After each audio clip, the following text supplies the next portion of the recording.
The Paul Harrell program.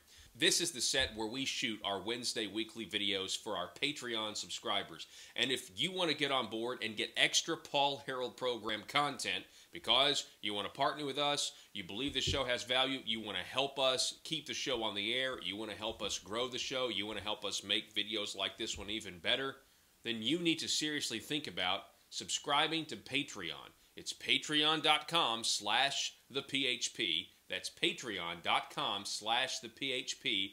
Get extra content today, partner with us, and help build the Liberty Machine.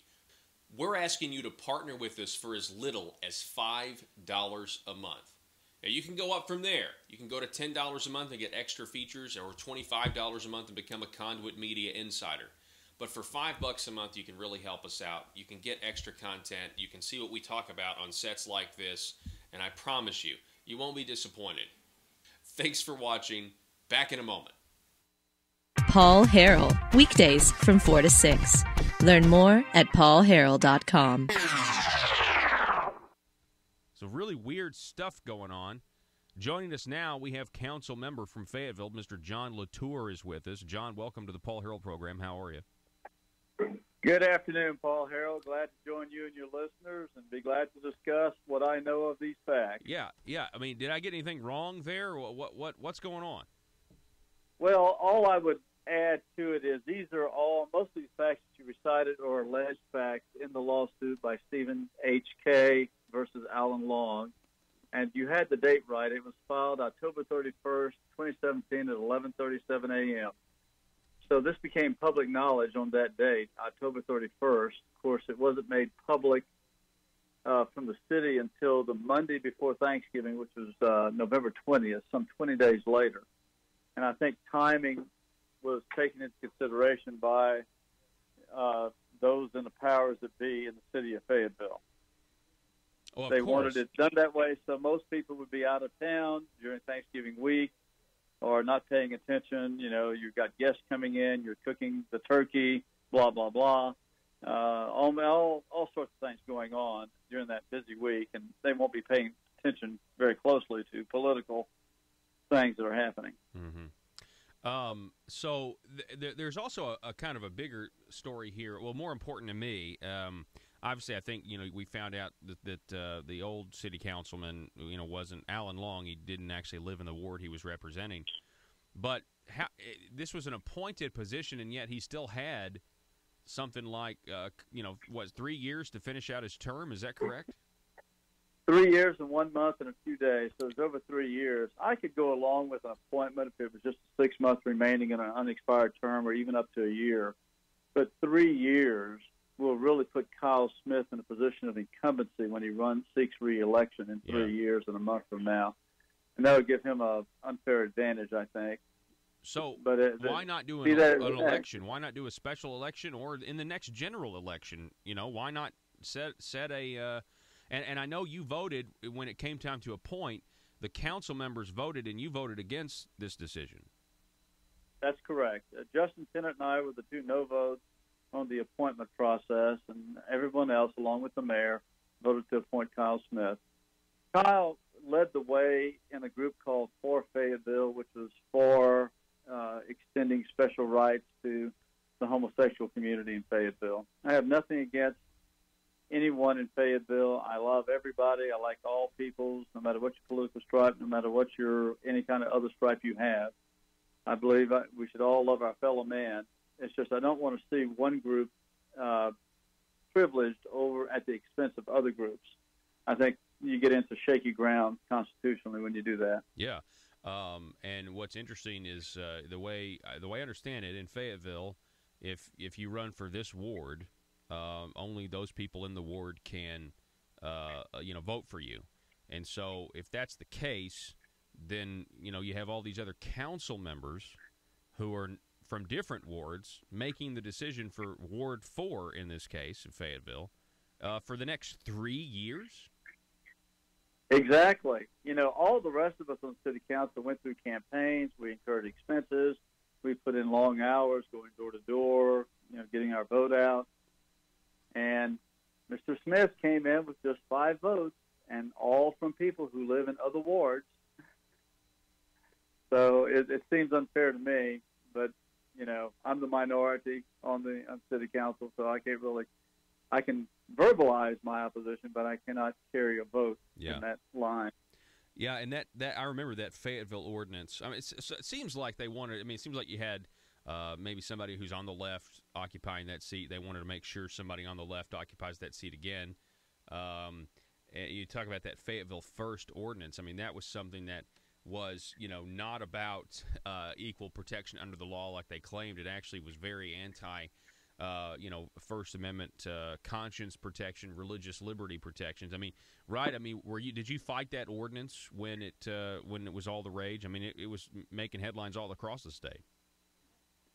Well, I was for the opposition to that ordinance.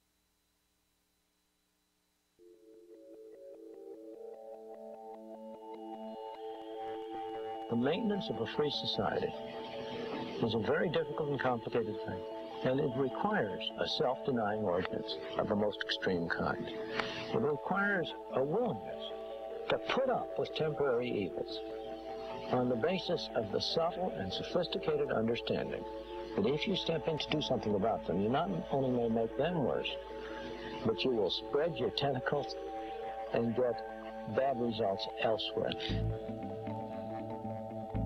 I think it's time we ask ourselves if we still know the freedoms that were intended for us by the Founding Fathers. We lose freedom here, there's no place to escape to. This is the last stand on earth. Whether we believe in our capacity for self-government or whether we abandon the American Revolution and confess that a little intellectual elite in a far distant capital can plan our lives for us better than we can plan them ourselves. You're listening to the Paul Harrell Program, brought to you by Conduit Media Group. Merry Christmas, ladies and gentlemen. Welcome to the program on this Tuesday in December, December the 5th. My name is Paul. You have found the intersection of conservative ideas and reality. We are building a liberty machine, and we want you to be a part of that liberty machine. One of the ways you can do that is to call us or text us, 870-275-9799. You can also sound off on Facebook Live. We're broadcasting there, facebook.com/Paul Talk Show. Having a blast doing that. Now, I want to welcome back to the program. We have Mr. Josh Waters is with us from Political Strategies. Now, Josh is been on the ground all day down at the Marble Palace, so feel very sorry for him. He's been down at the Marble Palace listening to testimony about taxes at the Tax Reform and Relief tax farce. So, Josh, what can you tell us about the deliberations today? Hey, Paul. Well, there's a lot of really good news today, actually, and I'll tell you why. We heard great testimony from all these other great states who've actually cut taxes in their state. So there's some good news out there that's happening in the other states. Unfortunately, Arkansas hasn't done that yet, but that's basically what we heard today in a nutshell. We heard from Indiana, North Carolina, Oklahoma, and Kansas, and what they have done in their states to reduce the tax burden on people. And, there's some good. There's some things I didn't agree with maybe, but got a lot of information. I think it was good for people, our legislators, to hear, a lot of the things that, Conduit for Commerce or ACRE or other similar groups who have been saying these are the tax policies we need in place. Those are some of the things these legislators not only advocated for, but they have done. So that was somewhat encouraging. Now, are our legislators going to do that? I don't know, but we've seen what other states have done, and we've seen these other states, when they do them, shoot up the rankings in the Freeness Index or in the Tax Foundation Job and Business Friendly Index, those kind of a thing. So were some of the recommendations, or I guess, so you're saying testimony from other state legislators like Indiana, North Carolina, others, were when they implemented the tax cuts, I'm assuming, or the tax relief or the tax policy that's good, were they worried about it being revenue neutral? Were they worried about shifting things around, or did any of them have anything to say about, no, we just didn't spend as much and we took that money and, we had that money to give back to the taxpayers? Yeah, I think almost every one of them up there, except maybe one, emphasized how important it was to look at spending reform and government reform overall as you look at tax reform, and that they go together. That was a recurring theme that you can't, and we saw this in one state in Kansas, you can't cut taxes and continue to increase spending.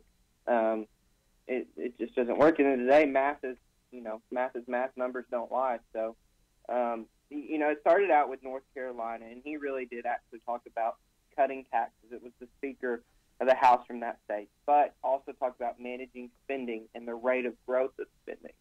And that's, something that Conduit for Commerce and others have talked about, capping the growth rate in government spending from year to year. So I think that was a really important point, and I think it was, like I said, good to hear from other legislators in other states who've done this and what are the positive effects of doing that. How do you think it was received by members of the Arkansas General Assembly? Were they, was there anybody critical of these concepts or these ideas, or anybody that maybe said, hey, I don't think your state has been as successful as you're claiming with these policies? Yeah, there wasn't any super confrontational moments or anything like that. I know Senator Elliott, was kind of pressing hard because these were Republicans from Republican states, and one guy even said, I'm a conservative Republican. And so I think it was more of a ideological difference there. I know, right? Conservative Republican said in a committee room. They're walking on glass there, I think. So I don't think there's a ton of pushback. There are some questions, kind of follow-ups about, one thing that stood out today, Paul, was Speaker from North Carolina. They're talking about, they asked people at lunch, some of the legislators at lunch today, okay, have you had, 1,000 people show up and protest?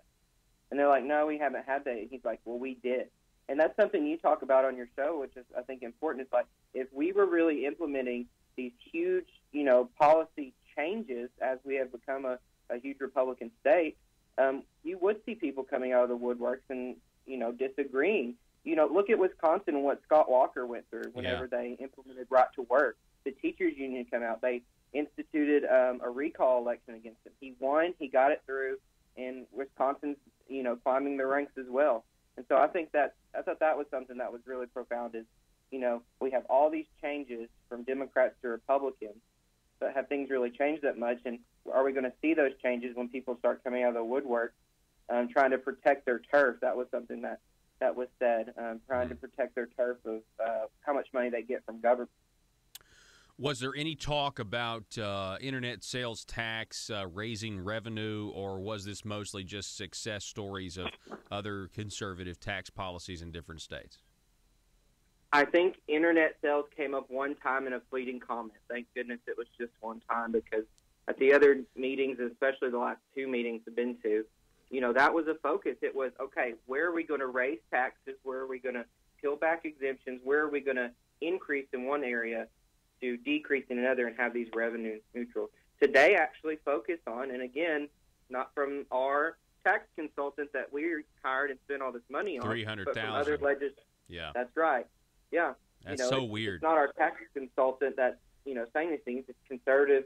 That's how one described himself, a conservative Republican from other states. There is actually even a think tank from North Carolina, the John Locke Foundation, a senior fellow there. He emphasized the importance of think tanks in working through this. And so I thought that was good because, like, you have Conduit for Commerce, ACRE, other like-minded organizations and activists around the state who have been saying these things over and over and over.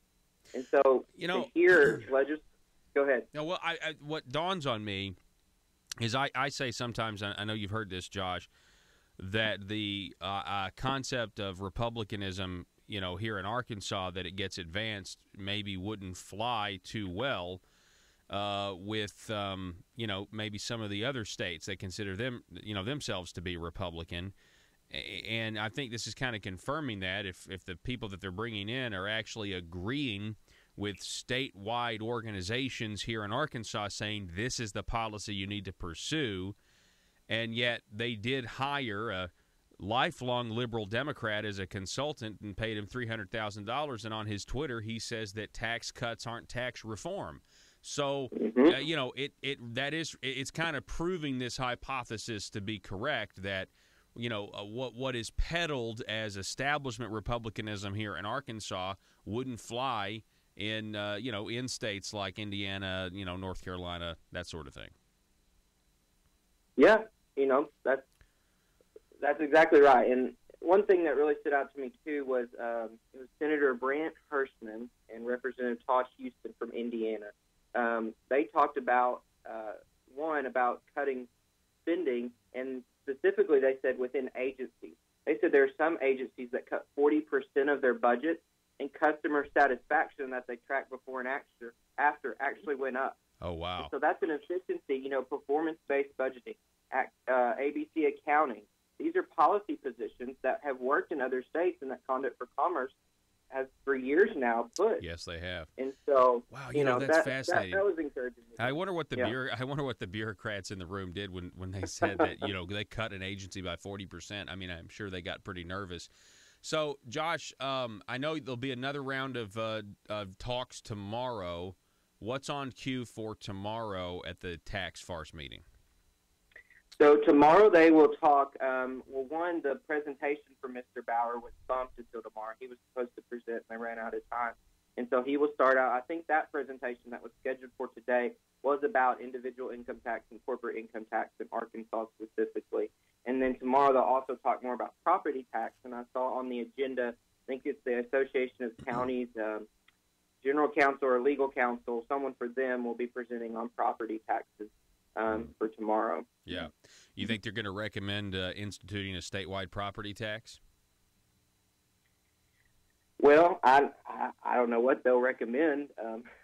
I've heard people say, well, they'll say, well, other states don't have an income tax because they have a state property tax. And so I'm just wondering if they're going to try to, make an argument for that sort of thing.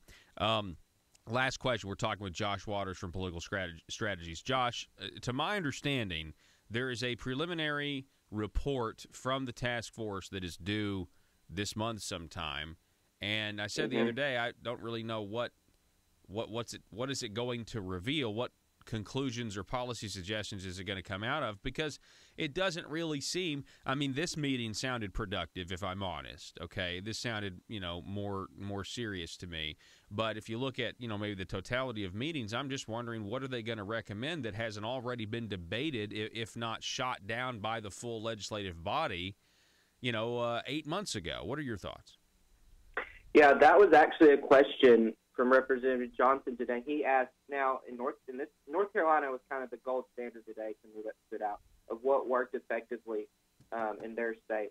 And so Representative Johnson asked the North Carolina delegation, did you have a task force to do this, or did you do it through the normal process?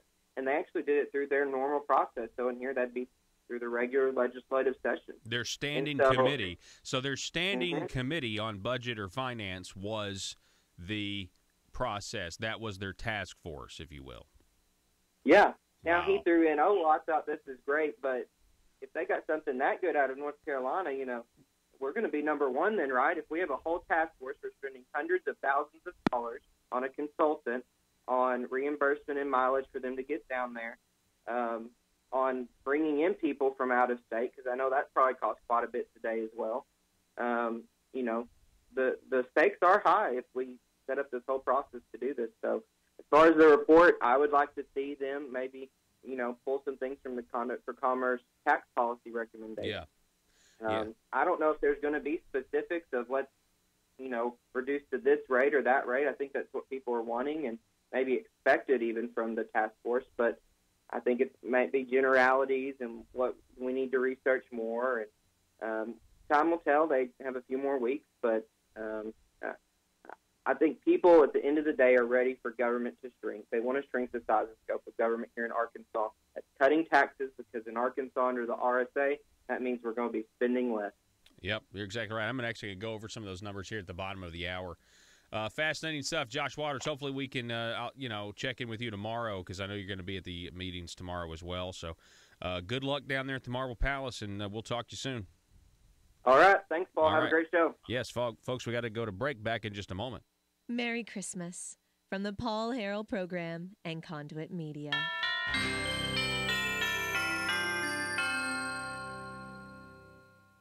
If you're like me, you believe that small business is the heart of Arkansas's economic engine, and it should be viewed that way by the politicians in Little Rock. Conduit for Commerce also believes, like you and I believe, policies that achieve less regulation and lower taxation help small business in Arkansas thrive. Other policies like small, constitutionally consistent government and reducing citizen dependency on government keeps it from growing and expanding its influence on our daily lives. Conduit for Commerce works every day to educate the general public and legislators on these important priorities in the name of Arkansas small business. By the way, contributions to Conduit for Commerce are tax deductible. Log on now to conduitforcommerce.org and click on Contact Us on the right side of the page. That's conduitforcommerce.org.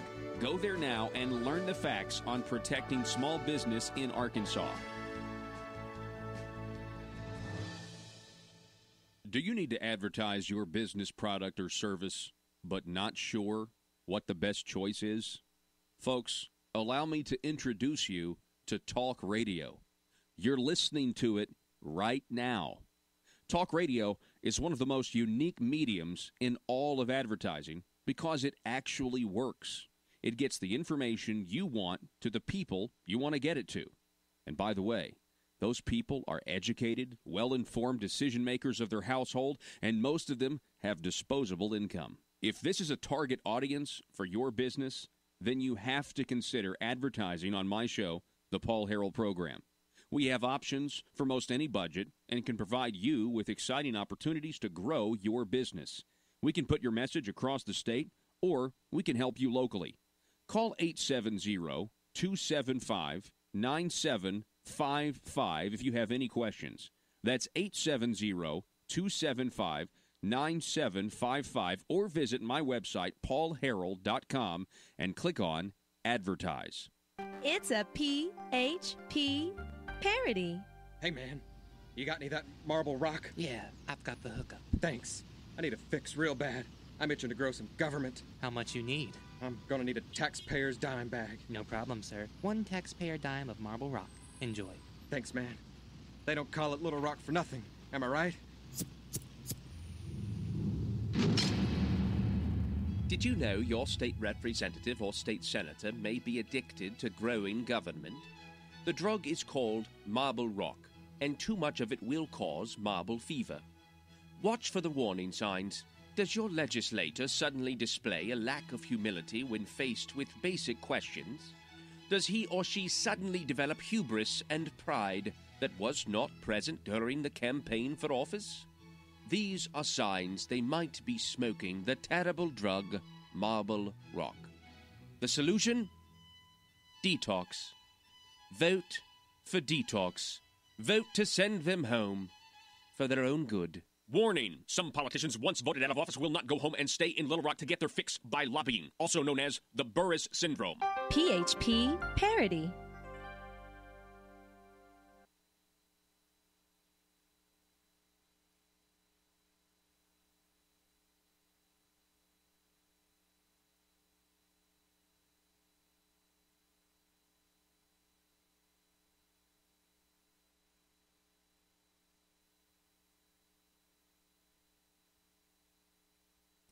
All right, welcome back, ladies and gentlemen. Merry Christmas to you. Phone number 870-275-9799. You can call or text us at that number. Sound off on Facebook. Let me see here. Somebody on Facebook writes, Patrick writes, are we really still talking about internet sales tax? Yeah, they are. I mean, we debated this, and it failed, and they still want more of it. So it'll be interesting. It will be interesting to see if they continue to advocate for this policy that the people have rejected. I mean, what the evidence that we have so far, I think, is that, of course, they're going to continue to do it because they look at it as money that's still left out there on the table, potential revenue that's still left out there on the table. Hey, folks, welcome to the program. A special treat. We're starting a segment this month where we ask state representatives and senators or, just Arkansas politicos what Christmas means to them. Please welcome back to the program State Representative Kim Hendren. Mr. State Representative, thanks for coming back on, sir. Hello, Paul. Good afternoon from the very northwest corner of Arkansas up here where I saw a snowflake or two early this morning. Uh-oh. Hey, maybe. I'm really hoping for a white Christmas. I really am. Well, we could have one because we've had plenty of nice weather. Well, I wanted to have you on just because, we're starting this segment where we just want to, give you guys the floor. So, State Representative Kim Hendren, what does Christmas mean to you? Well, thank you, Paul. I appreciate your program and you're willing to do this and let some of us legislators give an account of what we've been doing, how we've been behaving or misbehaving ourselves. and as you know, I can go on quite a while, but and when I was 39 years old and first went to Little Rock the first time 40 years ago now, because I'm fixing to turn 80, and the old as Moses was when God decided to get him into politics, I used to say at 39 years old, I had to talk to people about what Christmas and what the Bible and what Jesus Christ meant to me on a perspective basis. But when you reach the 80-year-old level, you can look back on a perspective and see how it's been. So it just gives me a real privilege to share it with you. So basically, I'd say this: my favorite scripture verse with dealing with Christmas, there are all the other stuff, Luke chapter 2 and Matthew chapter 1, I believe it is, and the genealogies and so forth. But what really, my favorite Christmas verse of all is John chapter 1, verse 14. That, I believe, it just encapsulates what Christmas is, and of course, that's by the creator of the universe. And your listeners, I'm sure many of them will be familiar with it. John chapter 1, verse 14 says, "The Word became flesh and dwelt among us." That's what we call the incarnation or the infleshment. But John chapter 1 begins with this statement here: "In the beginning was the Word was with God, the Word was God, all things were made by Him, and without Him was not anything made that was made." So in that first verse, you find out who Jesus Christ is. He is the God-man, and in verse 14, He becomes a human being like we are, and then, of course, He lived the perfect life, suffered on the cross on a substitutionary death, and the third day arose from the grave, and that's the gospel. That's the whole gospel. So it's just and as I say, an 80-year-old guy, I have an advantage over some of these guys that are wet behind the ears, are still wet behind the ears like I used to be. Maybe am in some respects now, but I can look back and say it does work. Favorite verse of mine that's been on my wall since I was in high school here in Gravett is Romans 8:28, and we know that all things work together for good to them that love God and who are called according to His purposes. And so again, I'd say as a young person, I had to trust God and believe it prospectively. But as an old guy now, about to retire, not term limited, but retire. Actually, I guess I am term limited because God said 80 years and 10 in Moses when Moses wrote Psalm chapter 90. So I'm a few years. He put a loophole in that verse, though, Paul. Politicians like loopholes. Yeah. And so if you read Psalm 90, verse 10, you'll see God put a loophole in that thing, and I've just enjoyed that loophole a whole lot. Wow. So that's in a nutshell, if I ever did anything in a nutshell, what it means to me. And I'll tell you what, I say this: the life I've been able to live and been blessed with friends in Little Rock and across the state of Arkansas and a lot of other places, I sit down and say this: all this for the Christian in heaven too. Wow. State Representative Kim Hendren, that was perfect because we are out of time, and I just want to say, Sarah, I love that when I ask you the question, what does Christmas mean to you, you go to Scripture, you go to the infallible Word of God to describe it, because Amen. that's exactly what it's about, and the incarnation of God in the flesh. And so I appreciate your words, and I appreciate you, State Representative Kim Hendren. Thank you, Paul. Good All to right. talk to Merry you. Christmas. Merry Christmas. Yes, sir. Merry Christmas. All right. All righty, folks, we got to take a break. We'll be back in just a moment.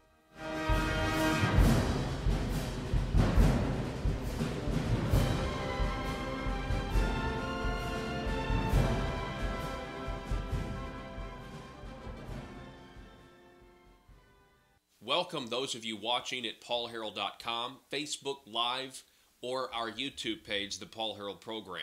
This is the set where we shoot our Wednesday weekly videos for our Patreon subscribers. And if you want to get on board and get extra Paul Harrell Program content because you want to partner with us, you believe the show has value, you want to help us keep the show on the air, you want to help us grow the show, you want to help us make videos like this one even better, then you need to seriously think about subscribing to Patreon. It's patreon.com/thephp. That's patreon.com/thephp. Get extra content today, partner with us, and help build the Liberty Machine. We're asking you to partner with us for as little as $5 a month. Now, you can go up from there. You can go to $10 a month and get extra features, or $25 a month and become a Conduit Media Insider. But for $5 a month, you can really help us out. You can get extra content. You can see what we talk about on sets like this, and I promise you, you won't be disappointed. Thanks for watching. Back in a moment. Paul Harrell, weekdays from 4 to 6. Learn more at paulharrell.com. Yeah. And there's a YouTube video with me explaining my position. If I'm a member of the LGBTQ community and I choose to live out what I believe, under that ordinance, I'm protected. If I'm a member of the community that believes in traditional marriage and I choose to live out what I believe, under that ordinance, I'm subject to prosecution. So I didn't think it was really a fair ordinance. It favored one group at the expense of another group. As long as that is the case, I could not support it. Yeah. You know, we could remedy some of that by making the exception to prosecution for people who held a sincere, good faith belief in a certain form of morality. Yeah. You know, but then you're going to have some judge that makes the decision on what that definition is. You know, I just think it's you know, the first. I mean, religious freedom and conscience has been a protected group, you know, since 1789 in this country. It's very clear. It's in the First Amendment, and you know, when people try to go against the First Amendment, it's just I don't know, red flags you know, go up everywhere. We're talking with John Latour. He's a Fayetteville Council member. Now, John, you sound like a limited government guy. Would I be describing you as that? You are correct. I'm for limited government. As government grows, liberty recedes. I love liberty, and I will fight to protect liberty at every turn. That means I have to fight for limited government. I'm not an anarchist. I don't want no government. I want government, but I want it restrained and limited. So, you got elected to city council. I mean, are you maybe one of the few or the only conservatives on the council? I mean, Fayetteville's a pretty progressive town, as they would call themselves. Yes, Fayetteville is very progressive, and I say that's a code word for liberalism. Yes. They believe that big government is the way to go. I believe that limited government is the way to go. We were in the middle of fighting against this so-called civil rights ordinance when my election came about in 2014. And I think that was a real hot-button issue for a lot of people in Ward 4, and it was a field of 6, and we were able to win that seat without a runoff election. Many people were surprised, including myself.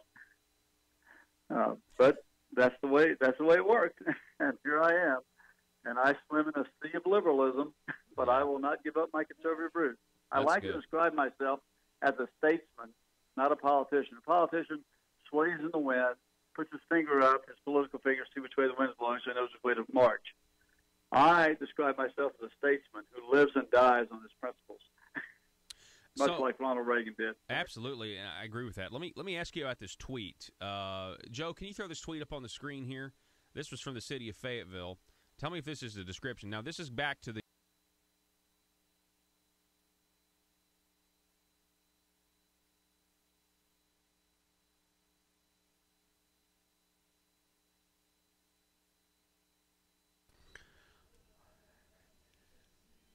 870-275-9799. Thank you so much for listening to the program and being with us today. Coming up at the top, coming up in the midpoint of this half hour, well, a little bit past the midpoint, about 4:50, 4:52, we'll be talking with State Representative Mickey Gates. We'll be asking him what Christmas means. Really excited about this series throughout the rest of December, which we actually don't have a lot of time. Because Christmas is going to be here before you know it. All right. This segment of the Paul Harrell program is sponsored by Conduit for Commerce. They are putting Arkansas small business first. You should check them out. Click on Contact Us, and they'll send you tons of information if you go to conduitforcommerce.org and click on Contact Us. Or you can just, if you want, you can have a blast just going through their policy positions. I mean, I'm a policy wonk guy, so I think that kind of stuff is fun. But speaking of this tax reform and relief task force, they have had up on their website, Joe, if you go ahead and put this up, for a long time, several weeks now, tax reform and relief task force recommendations. They are recommending all kinds of reforms and relief and things like that. It's really, really good, really positive stuff. Now, they are also, and we've been over this before, but they are also, I believe, highlighting something that we don't see coming from the establishment very often, and that is highlighting that Arkansas does have a spending problem, and they identify that we do have a spending problem, and what's the remedy to it. And they directly say, well, the remedy to the spending problem is to not give the government as much money, therefore we need tax relief. So if you'll look at some of these spending, and what I did, Joe, on my thing is I just want to highlight every point on this document where they mention the word spending, and that's where we start. How can Arkansas afford to cut taxes? Let's just read a few of these things. Before we can have tax reform in Arkansas, it is absolutely necessary that we recognize that in Arkansas we simply budget and spend all we take in. Therefore, in Arkansas, as a direct result of the Revenue Stabilization Act, RSA 1945, the level of government spending in Arkansas is directly determined by the tax system, not the budget process. This is an observation that is key. The level of government spending is not about the budget process. It's directly related to the tax system and how much money we allow them to take from us. Skipping down, the fact that the tax system determines revenues as well as spending was illustrated in a recent answer by the Arkansas Bureau of Legislative Research in its RFP BLR, questionnaire or whatever, to a prospective tax policy consulting firm, with the response that the tax task force, with the assistance of its chosen consultant, will determine the amount of revenue that the state needs to raise for public service. In Arkansas, the partnership of the RSA, the Revenue Stabilization Act, with those seeking more government solutions means there is no getting spending under control in our state, as echoed at the federal level. It is merely a question of this: how much do the people of Arkansas want to pay for government? Look at the Mercatus Center quote. They write, taxes are the tail that wags the dog in Arkansas budgeting. If taxes are raised, government spending is guaranteed to go up. If taxes are cut, spending is guaranteed to go down. The level of spending is set by the tax system itself in Arkansas, again, according to this Mercatus Center report. Understanding this fact is crucial to understanding why government spending has increased in Arkansas. In large part, the absolute size of Arkansas spending is determined by the tax system. Therefore, if you want spending reduced in Arkansas, if you want smaller government, you simply cut taxes. So if spending is too high, how much do we pay in taxes? It's amazing. More on this, scrolling down. The Mercatus report also cites comparisons showing Arkansas spending per capita, $7,674 as the highest spending per capita among border states and comparable states. Here's from the quote, Mercatus Center. Arkansas spends almost 24% more per capita than the state with the next highest spending, Mississippi. On average, Arkansas spends over 59% more than its competitor states. which spend an average of $4,815 per capita. Again, we're at $7,000. Compared to its border states, Arkansas still spends 51% more than their average of $5,072. So then there's this is an interesting part about removing federal government spending. This makes local Arkansas, budget watchers very nervous. We're a $5 billion budget. We raise $5 billion in revenue from the people, but it takes like $27 billion to run this state. When you look at the federal government, listen to this. Spending, let's see, where did this go? Removing federal spending. Arkansas still has by far the highest state government spending compared with competitor states. The amounts for other very poor states, such as Mississippi, do drop significantly, but Arkansas remains at the top. The full group of competitor states spends an average of $3,192 per person, and Arkansas spends almost 72% more at $5,481. Spending may be acceptable if one can afford it, and it gets you where you want to be, but Arkansas's gross domestic product per capita trails the national average of $55,295 in 2015 and ranks among the lowest compared to its peers. Again, Mercatus. In 2015, Arkansas's per capita GDP of $41,299 trailed the per capita GDP of Texas, Louisiana, Missouri, Tennessee, Oklahoma, and Florida, but exceeded the per capita GDP of Mississippi. Each state in the region except Texas is below the national average. The high overall state spending in Arkansas is most notable for such a poor state. These people that think that high government spending actually generates prosperity on the left or in the Republican establishment are just wrong. They're just flat out wrong.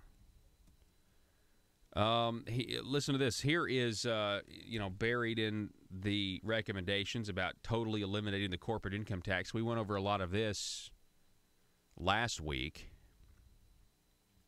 But the state, when you're talking about totally eliminating the corporate income tax, pair this with a complete repeal of the corporate welfare spending programs, which includes state and local tax incentives. We talked about that at length.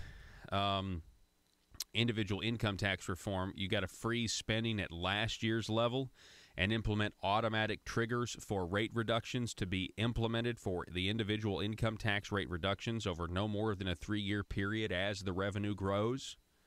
See, these are amazing policies that we should already have with 3 years of Republican trifecta. Government spending reform, you've got to get a proposed constitutional amendment for a tax expenditure limit to contain government growth. You have to tie the limit to the growth in inflation plus population. You include a tax rebate mechanism automatically triggered at certain thresholds to return revenue collected above the spending limit. And you can just look at Colorado. They have something called a taxpayer bill of rights that puts that expenditure limit on the government. Here's the conclusion. It's not a matter of how much we are going to spend on government or whether there is a spending problem or a revenue problem. The question is, how much do the people of Arkansas want to pay for government services? That's all that determines what is spent. That's it. The answer to that question determines how much it's spent. The current mood in our country has sent a clear message to D.C. and to Little Rock. The people want to keep more of their freedoms and more of their own money and want government to have less of it. It will be left to another day to discuss the quality of service Arkansans receive for the money now being spent.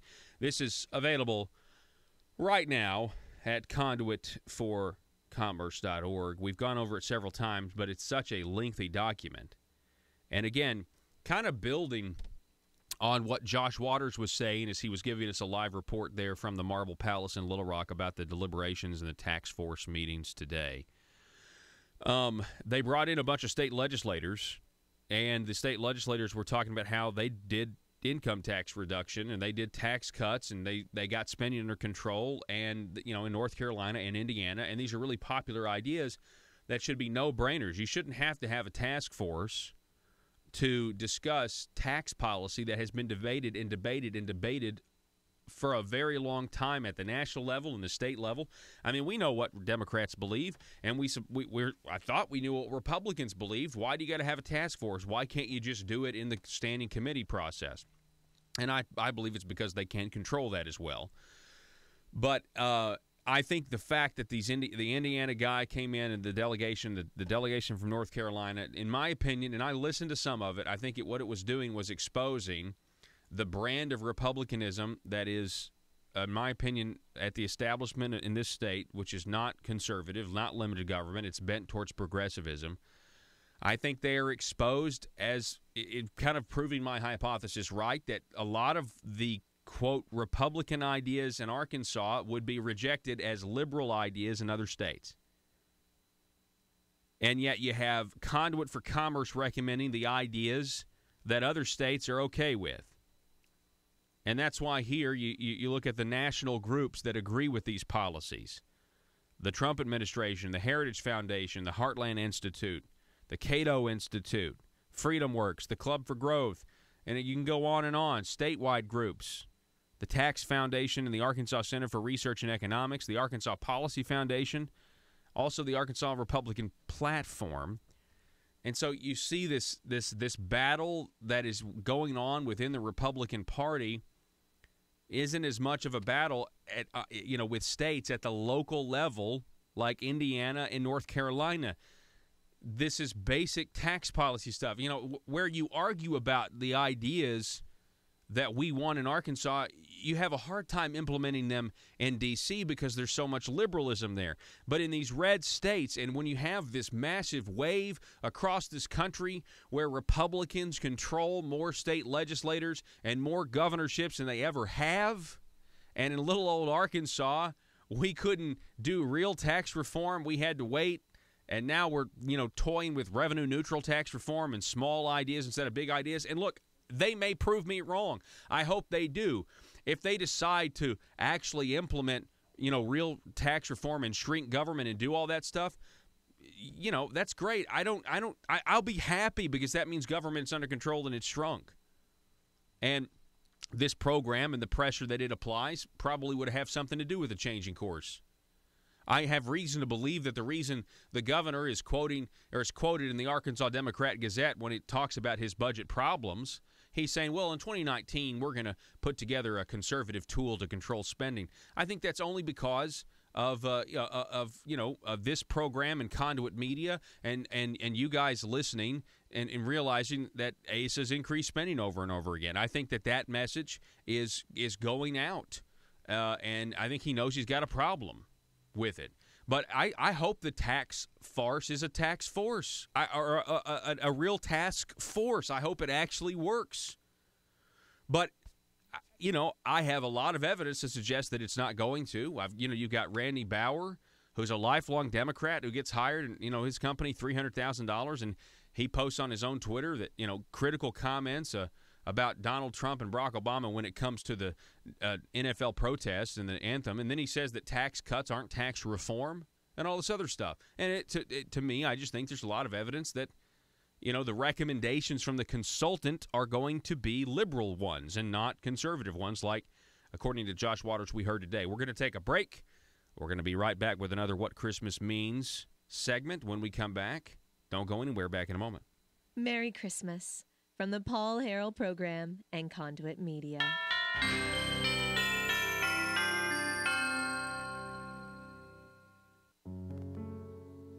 In Arkansas, every single hour there is a politician not getting what they want.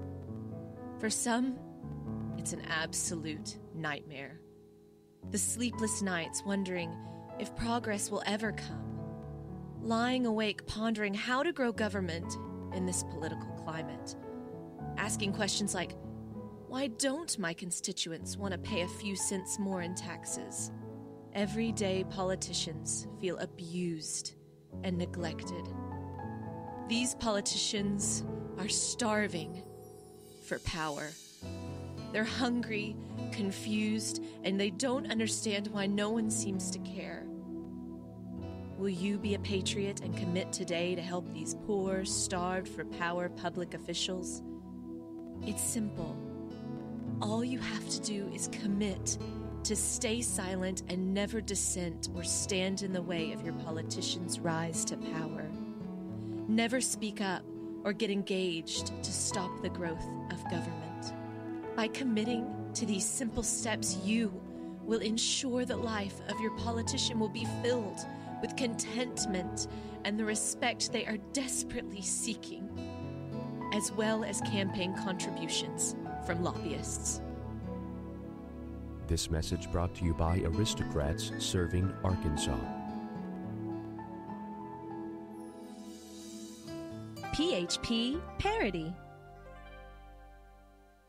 If you would like information about advertising or supporting the Paul Harrell Program and Conduit Media Group, call 870-275-9755. Join the fight against big government and advance the preservation of liberty by calling 870-275-9755. The Paul Harrell Program, brought to you by Conduit Media Group.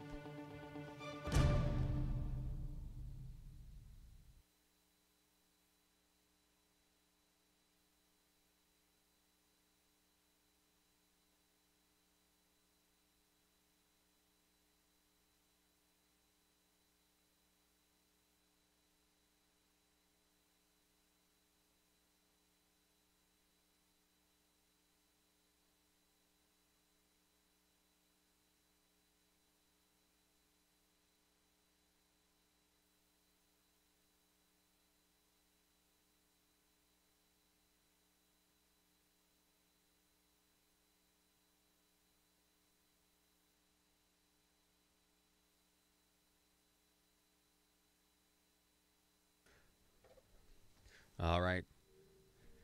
Merry Christmas. We got a lot of Andy Williams in the queue for today for you. A lot of Andy Williams Christmas music. All right, folks, thanks so much for being with us. Welcome back to the program. State Representative Mickey Gates is on the line. Mickey, welcome back, sir. Merry Christmas to you. Well, Merry Christmas to you. It's a great season. It really is. So we just started this segment today. We just spoke with your colleague, Representative Kim Hendren. He told us what Christmas meant to him. So State Representative Mickey Gates, what does Christmas mean to you? Christmas to me is it's about birth. It's about, we celebrate the birth of Jesus. We celebrate life. We celebrate all of life hinges on Jesus and his plan for redeeming mankind, and it starts with the birth of a God who chose to become a man and live among us. And I'm thankful for that he loved us enough to come in the form of a man and live and die and be resurrected. And so we celebrate Christmas to remember of the great gift of God. Wow. Yeah, it's a lot.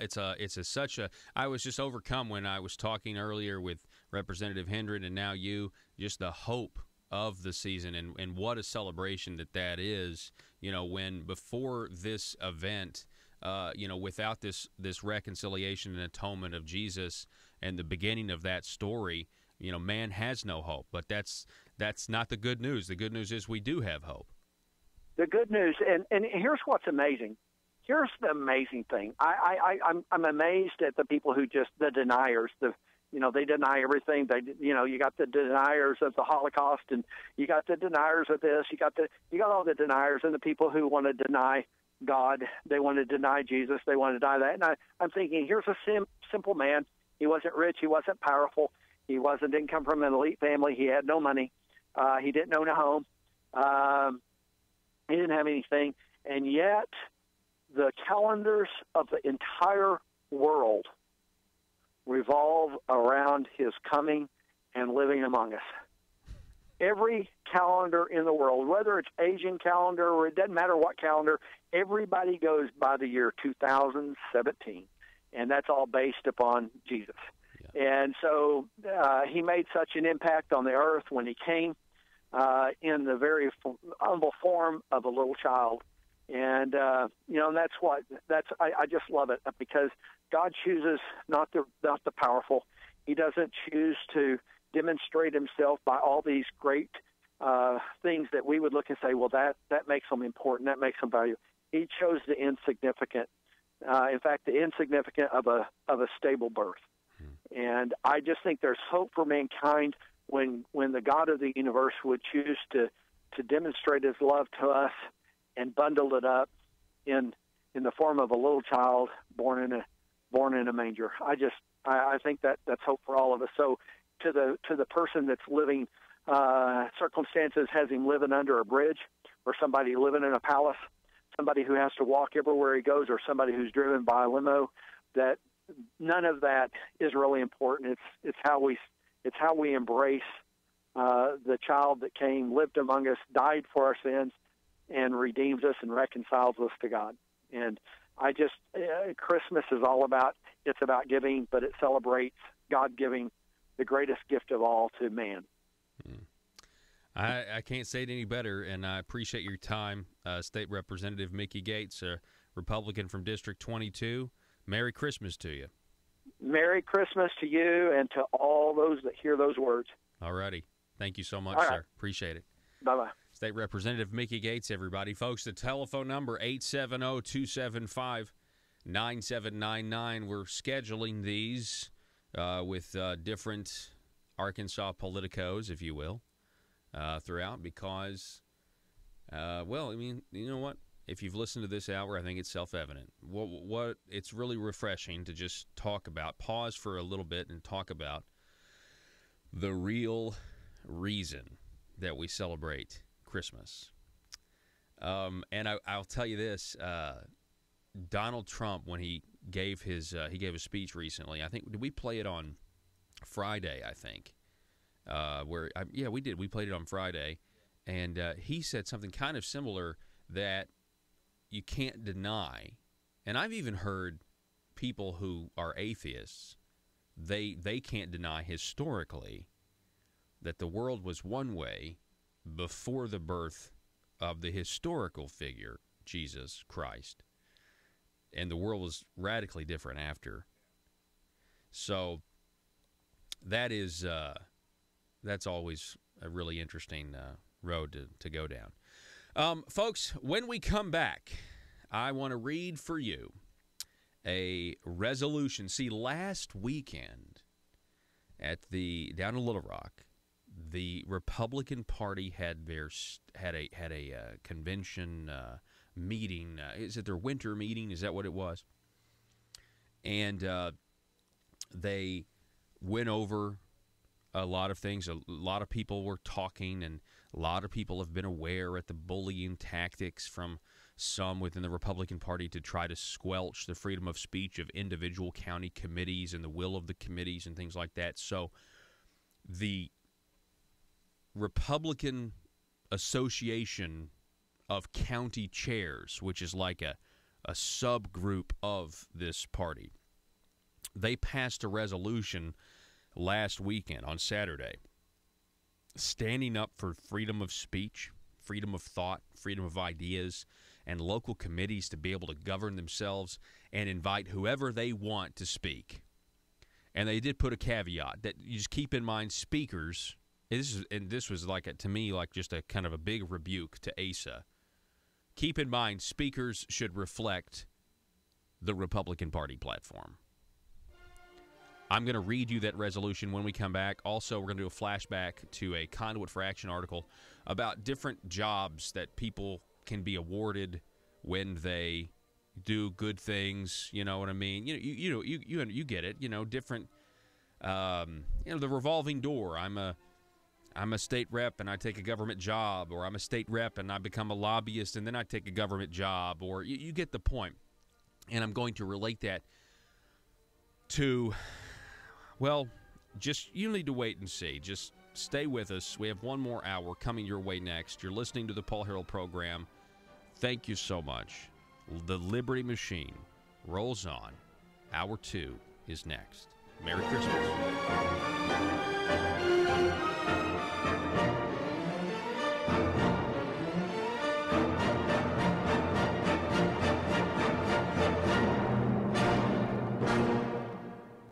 Rush, Glenn, Sean, and Paul. This is Jonesboro's 1013 FM News Talk, KBTM.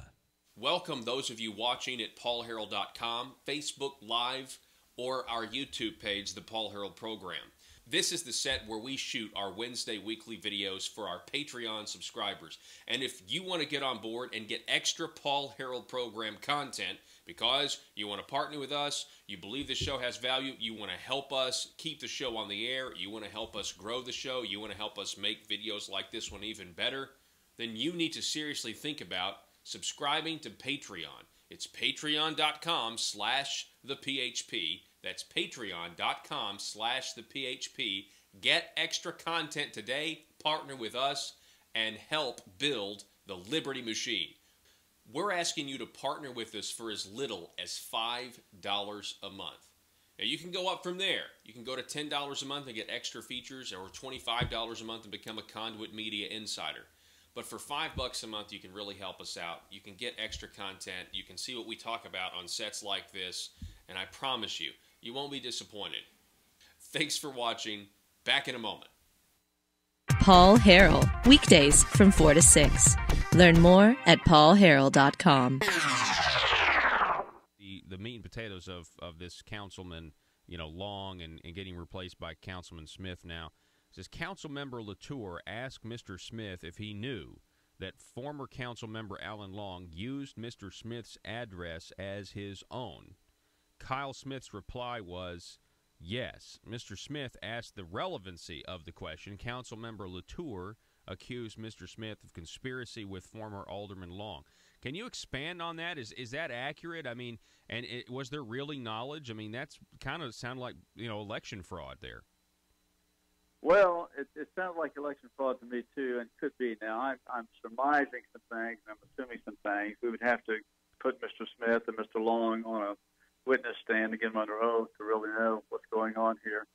But the plaintiff in the lawsuit against Mr. Long, Mr. Kay, might also shed some light as to where Mr. Long was actually living at the time. In this lawsuit, Mr. Kay alleges that Mr. Long had moved to Chicago sometime in July of this year. In which case, if when I asked the question of Mr. Smith, were you aware that Mr. Long was using your address as his official Ward 4 address?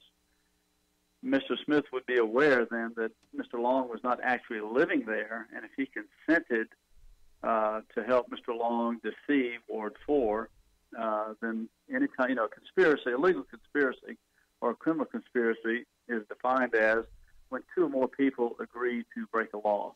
That's a simplistic definition, I agree, but it's basically the essence of what conspiracy is. So if the two of them agreed to, you let Alan use that address, and Mr. Smith knew that Alan was not living there, then that would, in my mind, be a conspiracy. Yeah, it's very strange. I mean, it's right. very, and it's also strange that all of this comes out right before Thanksgiving. And like you said, they knew on October 30th that this was now public knowledge, but they wait and they do something about it right before the holidays.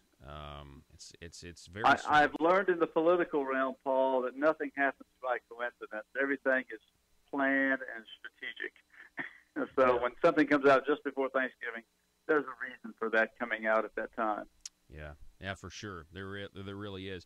So I talked to you a little bit before you came on the program. We talked a little bit about some of the national issues, and just the issues that are facing the country. And so I got a question for you, because I like to ask this, especially of folks who are in any form of politics, at the smallest local level all the way up. When you have people who are campaigning one way, specifically, I know, in different cities, it can be more liberal, but let's just talk about generally Arkansans, issue by issue, are very conservative people, in my opinion. A limited government, less taxes, less regulation. When you have a bunch of Republicans, and the Republicans have taken control over Arkansas, much like they took control over the House in D.C., and then the Senate, and then the presidency, and they campaign on very popular ideas, and then it's like they come up with excuses to not do them, and in some cases do the opposite and grow the size of government. What are we the people supposed to do when that kind of stuff happens, and they try to mask what they're doing sometimes as conservative, when in reality it's the complete opposite of what they campaigned on? Do you have any suggestions? Vote, baby, vote. Vote, baby, vote. We've got to get people out. We have Democrats masquerading as Republicans. I'm trying to avoid Republican-Democrat designations because they're deceptive. I would show it as actual conservative Republicans versus establishment Republicans and Democrats. In my mind, establishment Republicans and Democrats want basically the same thing. And a lot of times they couple that with having their cake and eating it too. What I mean by that is they can campaign on the conservative issues. They say, oh, I'm pro-life, or I'm pro-this or I'm pro-that. I'm pro-small government. I'm pro-big tax cuts, blah, blah, blah. They get up there. Well, to illustrate on a national level, how many times did Republicans in the House and the Senate vote to repeal Obamacare?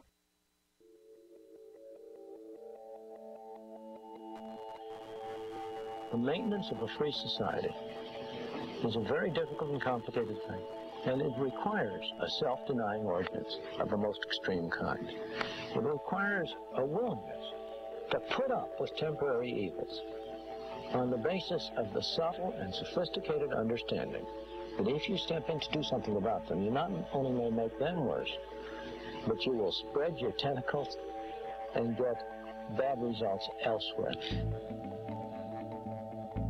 I think it's time we ask ourselves if we still know the freedoms that were intended for us by the Founding Fathers. We lose freedom here, there's no place to escape to. This is the last stand on earth. Whether we believe in our capacity for self-government or whether we abandon the American Revolution and confess that a little intellectual elite in a far distant capital can plan our lives for us better than we can plan them ourselves. You're listening to the Paul Harrell Program, brought to you by Conduit Media Group. Hey, folks, welcome to the program. Thank you so much for being with us. My name is Paul. You found the intersection of conservative ideas and reality. We're building a liberty machine here. Happy Tuesday to everybody out there. Hope you've had a good one. So the Arkansas Republican Party County Chairman's Association decided to pass a resolution at the state committee meeting this past weekend, and in my opinion, it is a rebuke of the authoritarian Central Committee-esque behavior we have seen from the establishment and the Republican Party of Arkansas trying to squelch conservative thought, ideas, and debate. This is what it says. Be it resolved by the Arkansas Republican Party County Chairman's Association, all Arkansas Republican County committees are independent organizations operating under the rules of the Republican Party of Arkansas and are governed by the rules of the state party and rules of each local county committee. All Republicans and Republican organizations are hereby reminded that each county committee has both the right and obligation to encourage healthy debate and deliberation within their county. Let me stop right there. I mean, that right there just goes against what some of the rhetoric we heard from politicians who attended the Benton County committee meeting. Some of them. Healthy debate. That debate is healthy. This is huge, folks. You understand how big this is?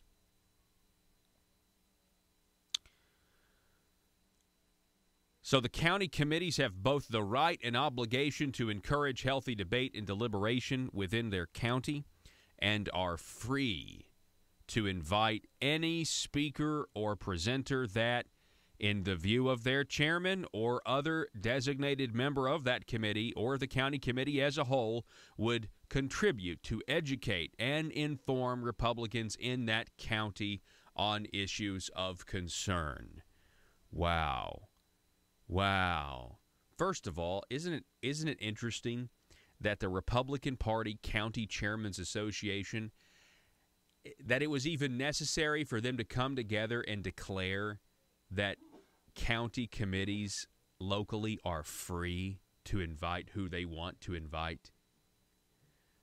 This is a response. If there was any, if the mainstream media wanted to actually look into the divide within the Republican Party, of course they don't, because the mainstream media wants Asa or a Democrat to be in power. They would look into this and they would say, what's going on here? Why in the world would a group of Republicans have to clarify that they're free to have guest speakers? Because of the pressure that Asa and the RPA have been applying on county committees. That's why. County committees are free to invite any speaker or presenter that, in the view of their chairman, would contribute to educate and inform Republicans in that county on issues of concern, as well as the whole committee. Therefore, the resolution goes on, as representatives of the 75 county committees, we remind our fellow Republicans of that any effort to restrict county committees from inviting guest speakers or any other presenter they see fit violates the delegated and implied powers and responsibilities of each county committee and county chairman. It goes on. Counties are reminded that speakers and programs should promote the principles outlined in the Arkansas Republican Party platform and principles. Adopted this date, Saturday, December 2nd, 2017. What a rebuke of the current leadership in the governor's mansion. What a rebuke of the leadership of the party. How do you take that any other way? How do you analyze that any other way? Then there was a serious problem. There was a lot of people. And by the way, that's got this right here has got to scare the governor verily. And I'll tell you why. This is the Republican Party County Chairmen's Association. These are the movers and shakers and the people that the county looks to. The individual counties look to these people, these men and women, to say, we trust in you. You are our leader. You are our leaders. And so the leaders get together and they say, I don't like this authoritarian nonsense, because we're supposed to be about freedom and debate and not about power and not about a cult of personality. Demand fealty. No. We're about ideas. We're not about the candidate. We're about the ideas. And if the candidate doesn't support the ideas, we get a new candidate. And I think that's kind of what Ace is really scared about. What do you think? Telephone number 870-275-9799. Okay, now moving on. We're going to do a flashback here because we've got some news to cover. Back on September the 19th, there was a fiery article written as a commentary over at conduitforaction.org. The headline has to do with the governor's nephews, Senator Jim Hendren and Senator Jeremy Hutchinson. The headline was the governor's nephews, and then there will only be one. And it talks about how, well, let me just read you the beginning of the article. The success of Governor Asa Hutchinson's agenda owes much to his two nephews, Senator Jim Hendren and Jeremy Hutchinson. They have fought tirelessly for their Uncle Asa's liberal big government agenda. Having two nephews in the Senate is a big advantage. To pass most legislation in the Senate, you need the support of 18 of the 35 members. Having two nephews in the Senate gives Asa a jump start, so he only needs to round up 16 more votes. So instead of 18, he's just got to find 16. It says the nephews have helped Asa hijack the Republican legislature from one that follows the Republican principles and platform to a legislator that follows whatever Asa wants. Jim Hendren flipped his position and jumped right in when Uncle Asa gave Jim his marching orders to keep Obamacare Medicaid expansion in Arkansas. Jeremy also helped Uncle Asa by supporting or sidetracking bills in the Senate Judiciary Committee. Now, this is all true. This is what happened. It's what happened the last two sessions, really. And it goes on to talk about how, for this upcoming fiscal session, nephew number 2, Senator Jeremy Hutchinson, is now a lame duck. With Senator Jeremy Hutchinson not running again, Does that mean he is no longer important in furthering his uncle's agenda, liberal agenda? No, he will continue to have an important role throughout the remainder of his term, which does not end until the end of 2018. For example, he'll be serving during the fiscal session. His uncle is likely to call one or more special sessions before the end of 2018. By the way, the governor is on track for calling more special sessions than any other governor.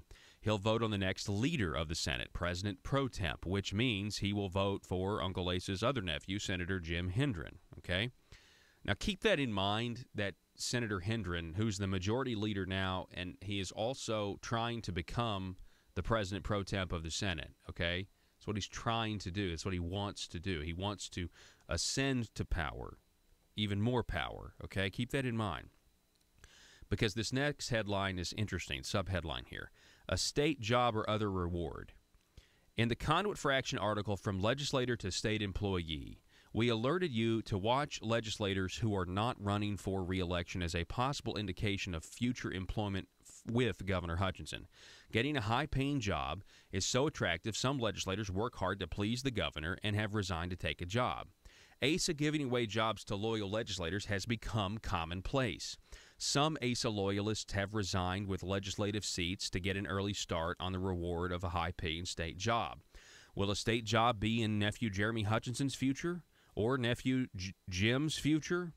The governor giving out jobs to those who have been voting on his agenda looks shady, but giving a job to your nephew would look much worse. Giving out jobs to relatives is called nepotism. That is why we don't think a state job is in either nephew's future. Now stop. The news I'm about to cover, the new developments here, came to me yesterday in the form of several text messages that while I was speaking, of just the appearance of having one chamber of the legislative branch be so controlled by, relatives, and just how it just doesn't look good from a party standpoint to have, Asa's nephew as the president of the Senate. It just doesn't look good. That's all I'm saying, and that's a legitimate point. It just is a legitimate point when, as a Republican Party, we are supposed to be independent. We are supposed to welcome debate. We aren't supposed to pledge fealty just because the executive branch has our party's name, okay? And so that concept, it just doesn't look good. That's all I was saying, okay? Skipping down to this paragraph. What about a reward for Nephew Jim? Again, this was back in September, written by Conduit for Action. Nephew Jim's business is in the plastic business, and that doesn't appear to be an avenue for Asa to help his nephew. Nephew Jim is also an officer in the Air Guard. Could Uncle Asa get him a promotion? While possible, it would just look bad and therefore unlikely. Jim is in the Missouri Air Guard, and I thank Senator Hendren for his service in the military. And Asa could either call the governor of Missouri and ask to get a promotion for Jim Hendren, or, this is all speculative, again, back in September, or tell the Arkansas Adjutant General to get Nephew Jim transferred to Arkansas and then promote him later. Either action would be too obvious, so count out a military reward. Count out a military reward. Joe, move on to this tweet. This was tweeted by State Auditor Andrea Lee yesterday. Proud of my friend, Senator Jim Hendren, being sworn into the Arkansas National Guard today. Hashtag he is a good man. Scroll down. Here's the photo that has made the rounds on the internet of Asa Hutchinson swearing in his nephew, Senator Jim Hendren, transferring him, I guess, from the Missouri Air Guard into the Arkansas National Guard. Let's see, scroll down a little bit. When was this actually? When did she tweet this? This was at 5:19. So, yeah, this was at 5:19 yesterday. It has 8 retweets and 28 likes. And when I saw this photo yesterday, I was in the middle of my segment wrapping up the show. I saw this photo, and I'm like, you got to be kidding me, because I remembered that back in September, Conduit for Action wrote an article saying, hey, is it possible? There's probably really no job for Jim. Now, keep in mind, there is no job here. This is just simply a transfer. Let's be perfectly clear here. Senator Hendren is now in the Arkansas National Guard, and I appreciate and I thank him for his service. I have said this many times. People who go into the military, I cannot comprehend the courage that you have. I cannot comprehend. Now, that being said, obviously, I don't believe that means that you're above criticism once that happens, okay? So this is fascinating to me because, scroll up, let me get the full photo here. What we have here in this photo could very well be the beginnings of Senator Hendren, if ASA chooses to, of making Senator Hendren the highest-ranking officer in the state at the top of the National Guard. I mean, that's what Conduit was saying. That would never happen. He'd have to get transferred, and it would just look bad. But yet here's a photo of it actually happening, or maybe the first step of it happening. And so now, all this does to me is it just kind of builds my case from yesterday, just of the appearance, okay? As Republicans, this is just not the appearance that you want. You just don't.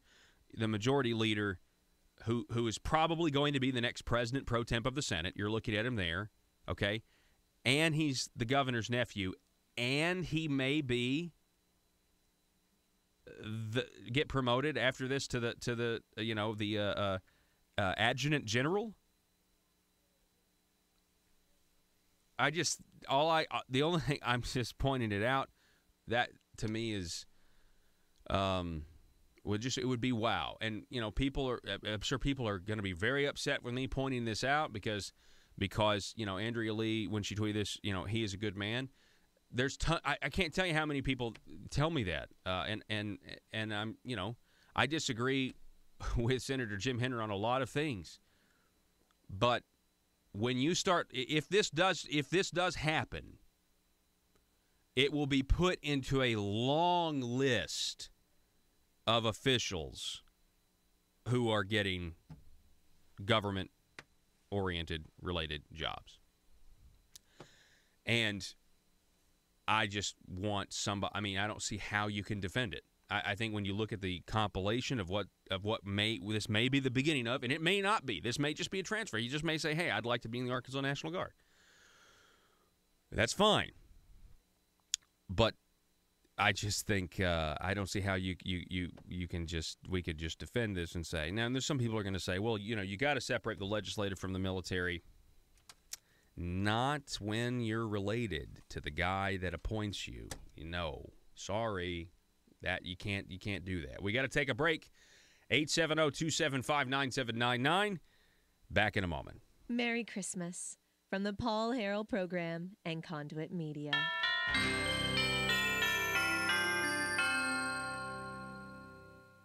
Protecting your business means protecting your data. But is your business really prepared to handle the growing threat of things like cybercriminals and ransomware? At iTex, they're committed to deploying the best security solutions to protect your business and your bottom line. Security threats are constantly evolving. So are security needs. Be proactive now and equip your business with the best cybersecurity available with iTex. Call them today for a free consultation at 870-336-9778. That's 870-336-9778 or itexusa.com.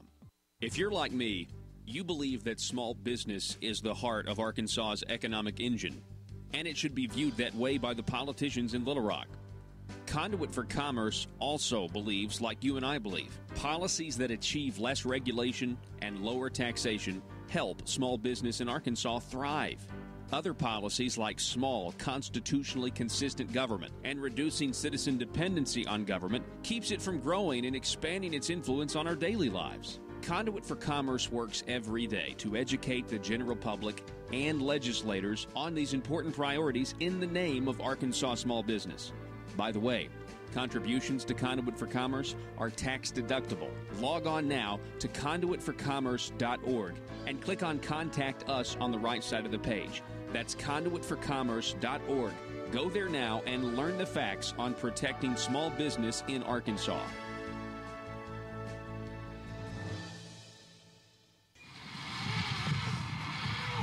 Who's next to Zipline? Me, and I'm really excited about this. Sir, I'm sorry.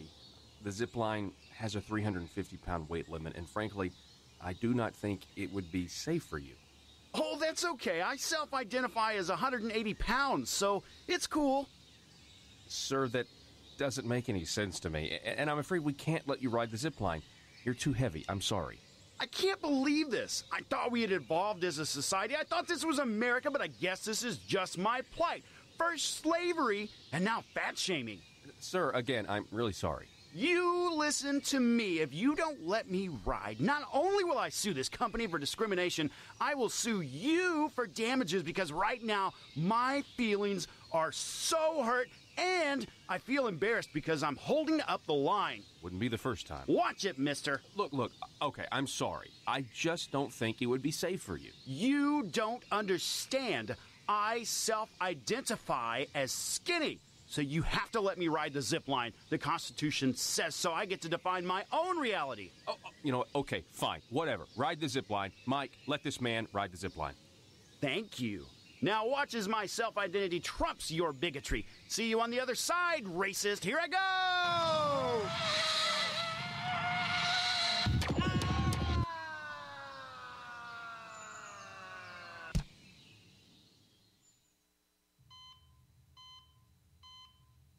Doctor, thank goodness. What's the prognosis? Sir, we've done everything we can, and you only have seconds to live. No, you cannot say that. I do not self-identify as a dead person. PHP Parody.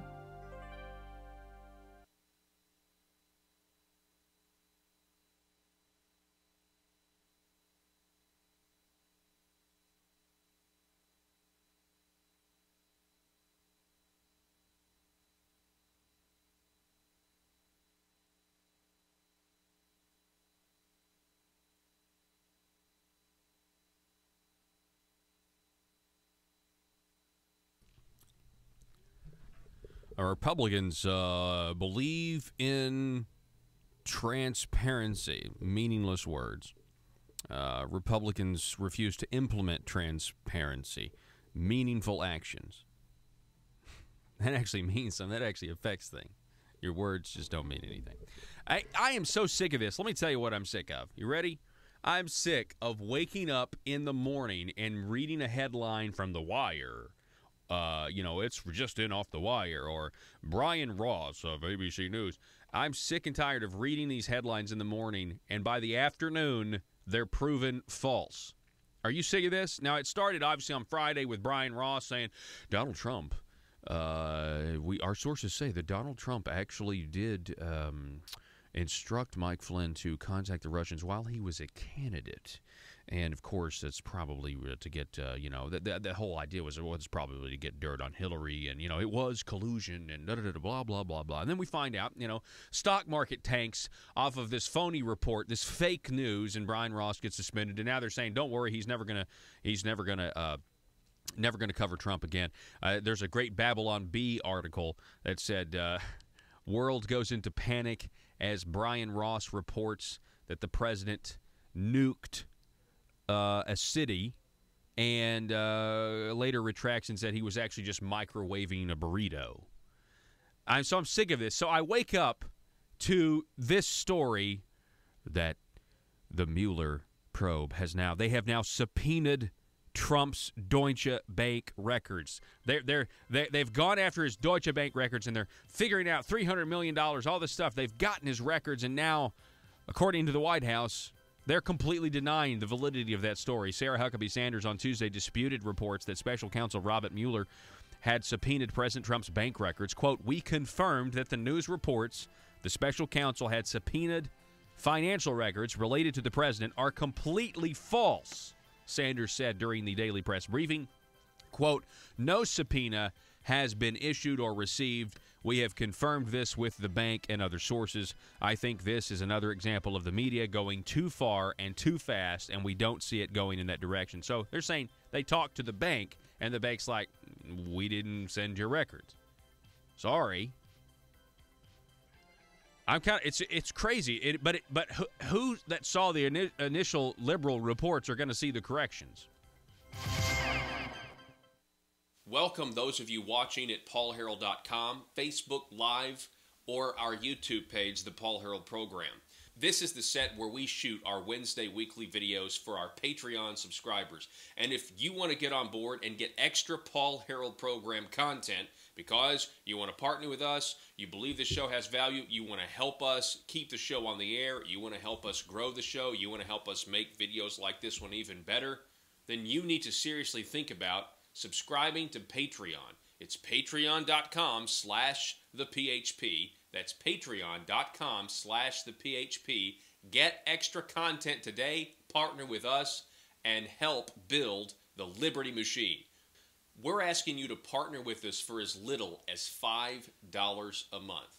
Now, you can go up from there. You can go to $10 a month and get extra features, or $25 a month and become a Conduit Media Insider. But for $5 a month, you can really help us out. You can get extra content. You can see what we talk about on sets like this. And I promise you, you won't be disappointed. Thanks for watching. Back in a moment.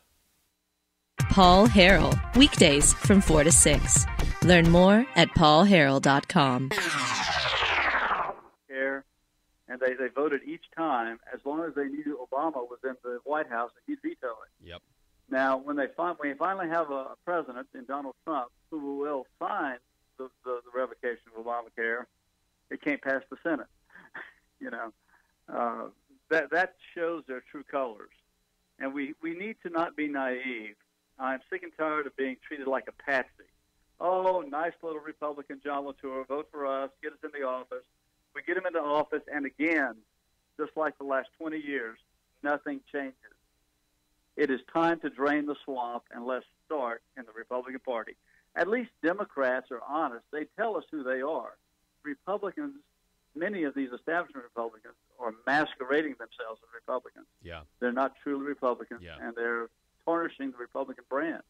Yeah, I completely agree with what you just said. It's very, very well said. As a matter of fact, at the top of the hour, I want to talk about how we disagree with people in our own movement and why it becomes very contentious. Why it's hard to criticize. We're criticizing the establishment, and their reaction is one that they're combating the base of their party. And I want to expand on that because I've thought about it, and it's actually very simple. I thought about it, but that's why it's getting contentious here in Arkansas, at least, when I, or let's say, Conduit for Action or anybody else points out what the establishment in Arkansas is doing. They don't admit to it. They don't admit that what they're doing is the opposite of what they campaign on. Instead, they try to mask it by claiming it's something that it isn't. And that's where the contention is, because we can't roll over and just say, yeah, they're right. What they're doing is just what Ronald Reagan would do when it's growing government. And that's the problem that we're having right now. John Latour, it's been a pleasure to have you on the program, and I'd love to have you on again soon, and we can talk more. Paul, anytime. Glad to share my views and what we need to do to save our state. And actually, I would expand that notion to actually, and I don't think this is being melodramatic. I don't think it's over-dramatizing. I think the very future of our republic hangs in the balance. We've got to rein in government. We've got to stop spending our children's future. We're incurring debt upon debt. We need to get out of that mode of operation, and let's start reining in the size of government. I tell people if I were president, there'd be a lot of unemployed bureaucrats in Washington. Mm-hmm. Now, if I start with the Department of Education. Yeah, that's exactly right. That should be in the states, not in Washington, D.C. I completely agree. John Latour. I could take most of the federal agencies and go down the list, but we won't do that now. All right. Well, hey, let's do that some other time. I would really enjoy that. John, I appreciate it. It's been nice to meet you. Thanks, Paul. All righty. Sure thing. Folks, we got to... Paul.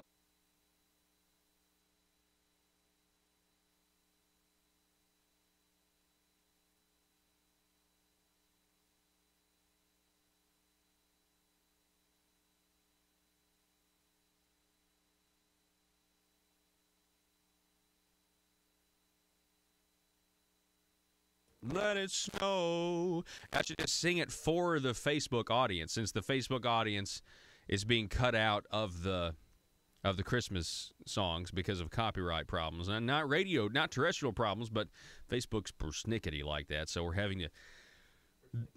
having to divide up the audio of our terrestrial broadcast and our online broadcast. It's frustrating. I know. It frustrates Joe more than anybody back there because you're having to push a lot more buttons. Well, you're good at math, so it's, you have to think through everything. And to me, when you say think through things, I think of math. Like, that's what I can't ever. That's when my brain hurts. So, coming up next November on the show. No. Next November, well, I can pretty much guarantee that next November on the program, we will be talking about tort reform and whether or not you should vote for it. And my answer to you is no, you shouldn't vote for the tort reform amendment that's going to be on the ballot, because it's not the kind of tort reform that I think conservatives would support. But I know there are people that identify as conservatives that are supporting it. But it goes way too far, because I don't want those people down there at the Marlborough Palace, those corrupt politicians, to be setting the rules of evidence in a courtroom. That's what the judicial branch is for, and it has nothing to. And I don't think at all you should be able to tell an attorney how much is enough for them to make. I'm sorry, I don't. And I'm not a huge trial attorney guy. I'm really not. I'm not a class action guy. I don't believe I think frivolous lawsuits are not a good thing. Right? And I would like to reduce them. I would like to pursue ways to get rid of them. But this tort reform that we're going to be voting on next November is tort reform written specifically for people who own nursing homes. That's what I've gathered from all of this. Let's start with this headline. Hunter Field, the Arkansas Democrat-Gazette, Arkansas nursing homes high in medication errors. Watchdogs report 261 significant medication mistakes from 2013 to 2017. So just go ahead and let's just say that's a potential 261 victims that would need a day in court. I mean, if every time there was a medication blunder, somebody had serious harm done, that's potential 261 victims. Look at this graph here. The number of serious medication errors found at nursing homes in the state is high. Here's a comparison of Arkansas with other states in the same Centers for Medicare and Medicaid Services region from 2013 to 2017. So in our region, Arkansas has an average percentage of facilities cited annually of 20.4%. Texas is at 5.5, Louisiana 2.8, Oklahoma 5.4. The next highest to us is New Mexico at 6.6%. Yeah, and look at the Yeah. So Arkansas has 234 nursing homes with 261 serious medication errors. Texas has 1,240 nursing homes with serious medication areas, 389. But, of course, they got 27.9 million people and more nursing homes. Louisiana, 4.7 million people, 279 nursing homes, 43 serious medication errors. Oklahoma, 3.9 million people, nursing homes, 305, and 96 errors. New Mexico, 2.1 million people, 76 nursing homes in that state with 31 serious medication errors. So if you look at the fact that we have 2.9 million people and 234 nursing homes and 261 serious medication errors from 2013 to 2017, and an average percentage of facilities cited annually is at 20.4%, those are some crazy, Arkansas is really not doing a good job here. If you look at these numbers, we're the only one on this list that have more medication errors than we do have nursing homes. That's a great observation. Yes, Joe. The only one on this graph in our region, in our Centers for Medicare and Medicaid region, to have more errors than nursing homes. That is not good. That means you got nursing homes doubling up here. You got nursing homes who are committing these errors more than once. So, I'm going to read some of this to you. This is fascinating stuff. Linda Cooper spent her final days in a North Arkansas nursing home working crossword puzzles, always in ink. Hers wasn't a slow spiral into death's grasp. It was sudden. The 65-year-old died after a nurse with a history of making mistakes gave her another resident's high-dose narcotics. What? Yes. Yes, she passed away. No. My biggest problem with this whole thing is, well, okay, where was it at? I mean, the graph does say serious medication mistakes. Oh, that's after a pretty serious nurse one. with a history of making mistakes, fire them. If they're making mistakes like this, get rid of them because this is people's lives. Now, keep in mind that we do have a judge who had pled guilty for taking a bribe in exchange for lowering a judgment against a nursing home. Now, and this is where the FBI is sniffing around here, everything, and you're telling me, and keep in mind that Jake Files got an $80,000 wire transfer to his company from a nursing home guy. Well, no. Here's the thing. It's not a nursing home that's specific. Like, it specifically says a nurse. Yeah, I understand, but that's what I'm saying. Get rid of that nurse. I got you.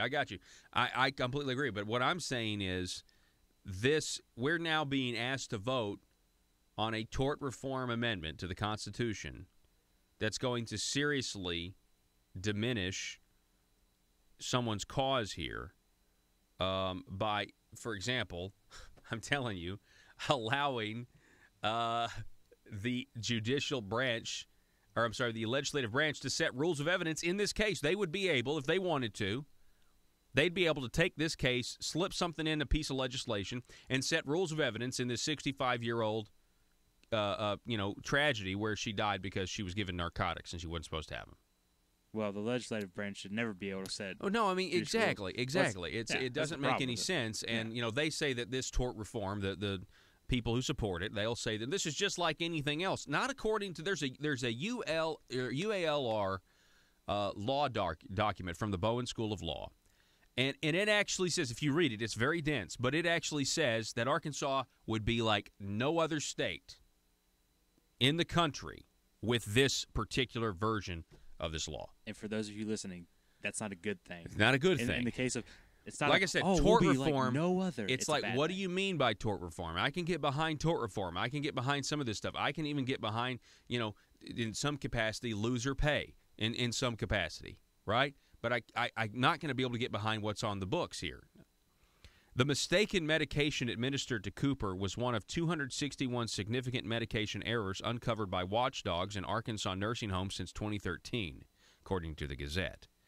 A significant medication error is one that discomforts or jeopardizes the health of a resident, according to the U.S. Center for Medicare and Medicaid Services.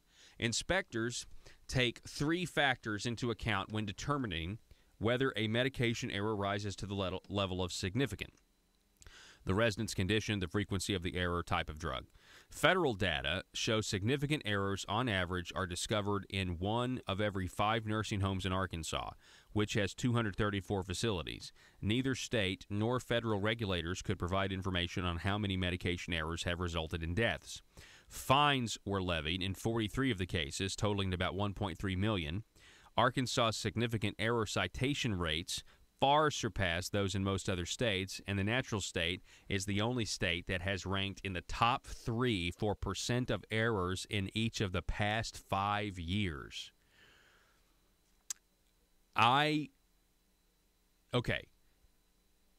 We would be morons, Joe. That last part right there. Neither state nor federal regulators could provide. No. Right here. Top 3% of errors in each of the past 5 years. We would be morons to think that the nursing home bigwigs and owners and stuff aren't aware of this. My point is not that I'm not saying that they're doing it intentionally or anything like that. I'm saying we would be morons to think that they have no idea that they are terrible. They're getting terrible marks that suggest that maybe, their businesses aren't looking up for the best interest of their patients like maybe other businesses are. Now, accidents are going to happen. You're going to have employee error. Yeah, that stuff's going to happen. But when you are in the top 3 for percent of errors in each of the past 5 years, and we're just supposed to think, oh, it's a coincidence that the nursing homes really back this tort reform that we're going to vote on next November, we would be morons if we think that the special interests behind the nursing homes aren't aware that this is a problem and that this constitutional amendment may very well be the remedy. The percentage of Arkansas nursing homes cited in 2013 and 2014 was the highest in the country. Also, for those years, Arkansas was the only state where more than 20% of the nursing homes were cited. Nothing to see here with this amendment, though. No, there's no reason why we would have, a lobby here that, the reason we are going to have to vote for or against this thing this coming, next November. This has nothing to do. These are mutually exclusive data points. That's counting only the errors that have been made public, the Democrat Gazette goes on to say. Many errors go undiscovered by inspectors and are unreported, as Cooper's case illustrates. Her nurse had made multiple significant medication errors, which the facility didn't report before Cooper's death.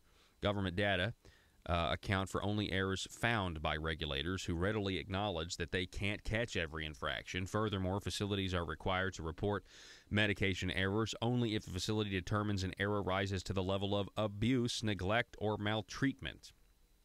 Inspectors enter facilities annually unless a complaint is received, in which case inspectors investigate the complaint. The work to discover medication errors by reviewing selections of records and by watching nurses give medicine to residents. Quote, the fact that we do a sample, we have no choice but to do a sample, is going to ensure that there are deficiencies that we never see. So this thing could be worse. I bring this up because this is going to be, I'm telling you, coming up on the show in November 2018 or in October 2018, I can promise you we're going to be discussing the merits of this case, and there's going to be people that are going to say that this is, that no, you're not a conservative if you don't vote for this. This is what we'll be voting on, and we're going to go over it in detail eventually, but what we will be voting on goes far beyond, trying to stop, frivolous lawsuits because, coffee is too hot. And I got burned by your coffee that you serve. You know what I mean? We can all agree, or I think a lot of us can, that's absolutely ridiculous, okay? You spilled coffee on yourself. I like a hot cup of coffee, all right? And if you do that, I promise you I would burn myself with the coffee I would make every morning if I just poured it on. It's hot. But this is a far cry from that. That's what I'm trying to say. This is going way too far. All right, let's see. What else do we have here? Real quick. Hang on one second. Yeah, this is an interesting article. Andy Davis writing about insurance plan pairing to one state. Despite its name, the new story here, the federal multi-state plan program created to expand consumers' health insurance choices will soon have only one participating state, Arkansas. Although insurers in 22 states are participating in the program this year, Arkansas Blue Cross and Blue Shield will be the only company left as of January 1st. Wow, man, that private option must be a sweet deal where you just get $500 a month per person times $330,000, and they don't even go to the doctor. That must be a sweet deal. What a scam. What a scam. These people had the gall to say that it saves taxpayer money.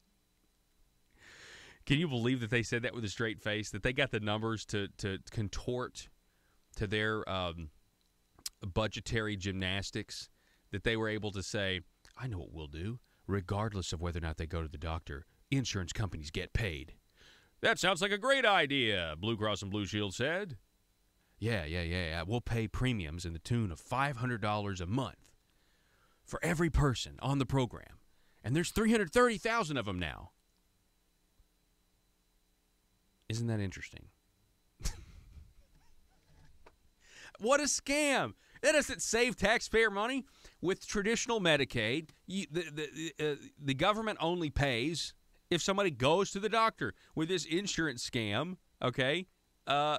So all these other companies are bailing because they don't have any money. Blue Cross Blue Shield's staying in. But I mean, it's just my speculation. Maybe there's going to continue on in this program that everyone's bailing on because they got a guaranteed taxpayer-funded revenue source. You have any idea how stupid it is with the private option Medicaid expansion, now ASA renamed it Arkansas Works, that we pay for health care, for socialized medicine that people don't necessarily use? Yeah, if you go to the doctor, great. But I promise you, 330,000 Arkansans are not going to the doctor every month, and yet the insurance companies are still getting north of $500 a month per person. 330,000. Joe, can you do math real quick? It's going to be a high number. Well, it's $500 times 330,000. Yeah, do that real quick. It's going to be a big number because 165 million times 12. So almost $2 billion. Okay, there we go. So this is a $2 billion joke. They said it was going to save taxpayer money, and it can be proven over and over and over again. That's a lie. It doesn't save taxpayer money. Well, Arkansas, we don't have to pay but 1% in the year 5,000. Okay. I'm a federal taxpayer, too, and the fact that you think because you're a state politician, you can ignore that, and that you have no effect on it, when we can say that if you hadn't done this, my money wouldn't have been wasted, you guys are lying to yourselves. 870-275-9799. Got to go to break. Back in just a moment. Merry Christmas from the Paul Harrell Program and Conduit Media.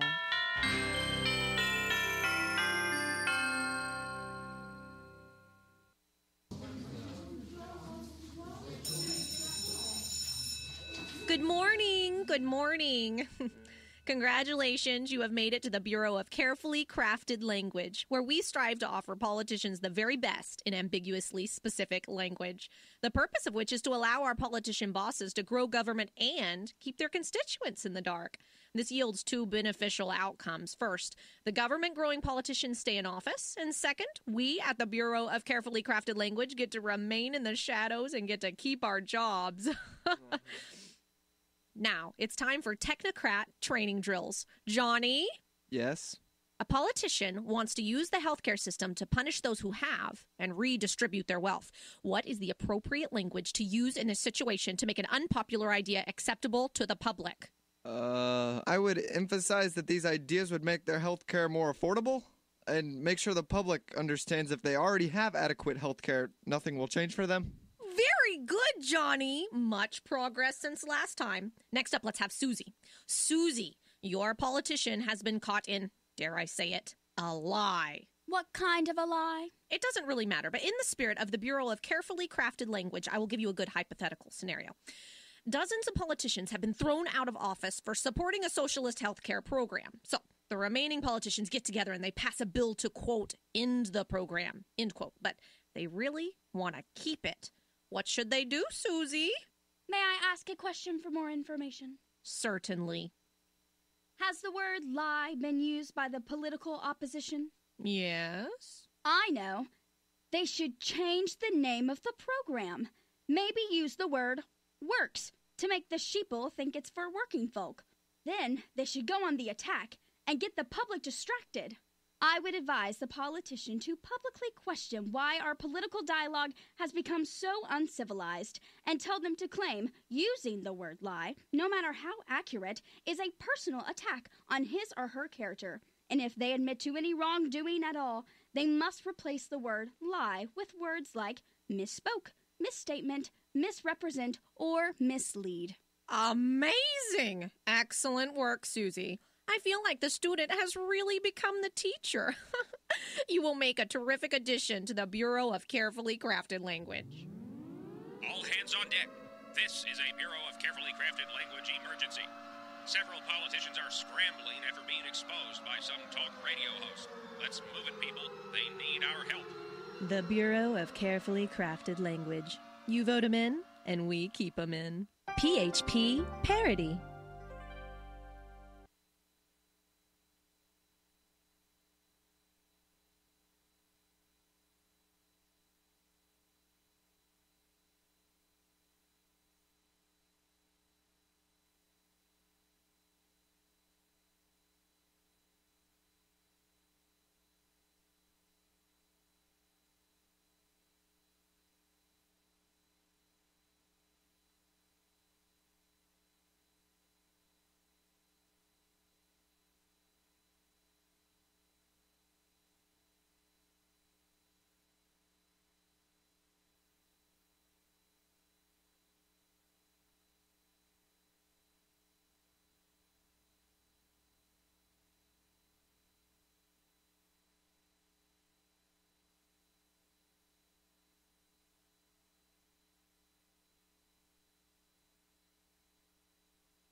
In the name of economic development, please stop. Please stop wasting our money. In the name of actual economic development, please stop. A fascinating story out of South Carolina. And this is true in Arkansas. Okay, this is true as well. And I've said it many times. We have a skilled workforce crisis. Headline: manufacturer has 1,000 jobs and no takers. South Carolina's Ingersoll, or is it Ingersoll or It's got to be Ingersoll Rand cites skills gap as top problem. So when you hear establishment and you hear these people say, we're going to give all this money away to China and they're going to build factories here, who's going to work those factories? You think somebody who's going to work those factories? They want you to think most of the people they're sitting on the couch right now that are going to work in those factories. No, most people that are going to work in those factories are going to be hired away from current factories. Stealing, it's just a big game of old maid. Davidson, North Carolina's largest employer has a problem. Many know the products Ingersoll Rand makes. I don't know what they make. It says train air conditioners, club car, golf carts. Even if they don't know the parent company's name. Okay. The Irish conglomerate, with its North American headquarters in Davidson, has grown to about 2,000 local employees since planting its roots in the town in the mid-1970s. The problem is that the company has about 1,000 open jobs that it's having trouble filling. The main cause of that is the skills gap. CEO Michael Lamick said, the term refers to a shortage of workers with the necessary technical skills to handle machinery, perform service on the equipment, and use advanced technology, among other things.